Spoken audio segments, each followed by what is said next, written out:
विशेषतः महात्मा गांधींनी सांगितलेलं अन्नत्यागा म्हणजे सत्याग्रहाचं तंत्र त्यांनी वेगवेगळ्या प्रश्नावर अवलंबलेलं आहे. विशेषतः यावेळी शेती, शेतकऱ्यांचे साखर कारखाने या विषयावर शासनाचं लक्ष वेधावं त्यांनी गेले मला वाटते 4 दिवस अन्नत्याग आणि आंदोलन सुरू केलं. खरं म्हटलं तर एक शेतकरी म्हणून मी त्यांचं अभिनंदन करत असताना मित्र म्हणून मला त्यांची काळजीही वाटते. तर ज्या पद्धतीनं त्यांनी विषय मांडलेले आहेत त्या विषयाला आम्ही शेतकरी म्हणून सुद्धा पाठिंबा देतो. एका कारखान्याचा चेअरमन म्हणून सुद्धा मी त्यांना पाठिंबा देतो, एक कार्यकर्ता म्हणून पाठिंबा देतो. तर पाठिंबा देत असताना अतिशय गांभीर्याचे विषय त्यांनी मांडलेले आहेत. विशेषतः शेतीप्रधान देश आम्ही म्हणतोय, तर या शेतीप्रधान देशामध्ये शेतीकडे म्हणावं तेवढं लक्ष आता सरकारचं राहिलेलं नाही आणि सरकारची भूमिका सरकारनं बजावलीच पाहिजे. पण त्याचबरोबर सामान्य माणसाला सुद्धा शेतीकडे अधिक गांभीर्यानं बघितलं पाहिजे. आपल्याला वारसा हक्कानं खरं म्हटलं तर शेती प्राप्त झाली. आपल्या वाडवडिलांनी शेती घेऊन ठेवली होती.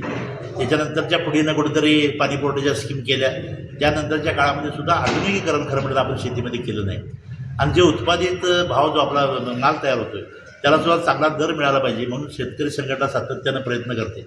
विशेषतः या ज्या गावामध्ये आंदोलन होतं आहे या गावचे सहकाराचे एक नेते आमचे ज्येष्ठ सहकारी आनंदरावजी पाटील सोयकर सातत्यानं गोकुळ दूध संघामध्ये असताना म्हणायचे की उत्पादन खर्चावर आधारित भाव दुधामध्ये असेल, इतर धंद्यामध्ये असेल मिळाला पाहिजे. त्याच पद्धतीचा प्रश्न गेले अनेक शतकं या देशामध्ये आहे. खरं म्हटलं तर हा देश शेतीप्रधान देश आहे. शेतीवर आधारित अशा पद्धतीची अर्थव्यवस्था आपली आहे तरीसुद्धा म्हणावे त्या पद्धतीने लक्ष दिलं जात नाही आणि म्हणून माणिक पाटलांनी जे विषय उपस्थित केले त्याची चर्चा परवा देशाचे सहकार मंत्री अमित शाह साहेब आले होते. त्यांना कारखानदारांच्या वतीनं आम्ही त्यांना दिलं. त्या संदर्भात त्यांना लक्ष घालण्याची विनंती त्यांना केलेली आहे.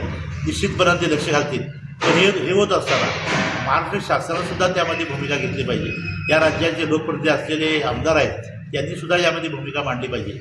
या दृष्टीनं चालू अधिवेशनामध्ये हे प्रश्न मांडले गेले पाहिजेत. या दृष्टीनं हे अन्नत्याग आंदोलनाचं महत्त्व वेगळ्या दृष्टीनं आहे आणि म्हणून या जिल्ह्यातल्या लोकप्रतिनिधींना त्यांनी दिलेल्या निवेदनाप्रमाणे मी माहिती देण्याचा प्रयत्न केला. माझ्या माहितीप्रमाणे येत्या अधिवेशनामध्ये माणिक पाटील साहेबांनी जे प्रश्न उपस्थित केलेले आहेत त्याची चर्चा या अधिवेशनामध्ये करतील. या जिल्ह्याच्या पालकमंत्री प्रकाश आंबेडकर साहेबांना सुद्धा मी ते विषय सांगितले. मला वाटतं त्यांनीसुद्धा इथं भेट दिलेली आहे. निश्चितपणानं या अधिवेशनामध्ये चर्चा होईल. पण शासनानं हा विषय गांभीर्याने घ्यावा. साखर आमचे आयुक्त इथं मला वाटतं समाचारक इथे येऊन गेले. आयुक्तांनी सुद्धा हा प्रश्न सरकारकडे लावून धरावा यासाठी मी प्रयत्न करेन आणि माणिक पाटील साहेबांनी सुद्धा हे आंदोलन आता मला वाटतं लक्ष चांगल्या पद्धतीने वेधलेलं आहे. निश्चितपणाने आंदोलन दखल घेतली जाईल. माझी एक तुमचा मित्र म्हणून मी कळकळीची विनंती आहे त्यात अन्नत्याग आंदोलन जरा थोडं थांबवावं कारण शासनामध्ये असे अनेक हजारो प्रश्न आहेत. आता आपण शेतीच्या प्रश्नाकडे आपण गांभीर्यानं बघू. शेती असतील, शेतकरी असतील, साखर कारखाने असतील आणि सरकार असेल त्या सगळ्यांना जाग आणायची असेल तुमच्या आमच्या सामुदायिक प्रयत्नानं मी सगळ्याच कारखान्याच्या चेअरमनना विनंती करेन की सामुदायिक अशा पद्धतीने एक चांगल्या पद्धतीने एक मेळावा आपण घेऊया ज्यायोगे सरकारला अधिक गांभीर्यानं या विषयाकडे लक्ष देता येईल. आणि म्हणून या जिल्ह्यातले एक आमदार आणि माझे मित्र म्हणजे राजेंद्र पाटील यड्रावकर यांनी परवा त्यांना जाहीरपणानं सांगितलं आहे की अशा पद्धतीचं अधिवेशन संपल्यावर एक मोठा मेळावा आपण घेऊया ज्यामध्ये शेतकरी म्हणून आपल्याला भूमिका मांडता येईल, कारखानदारी म्हणून आम्हाला भूमिका मांडता येईल.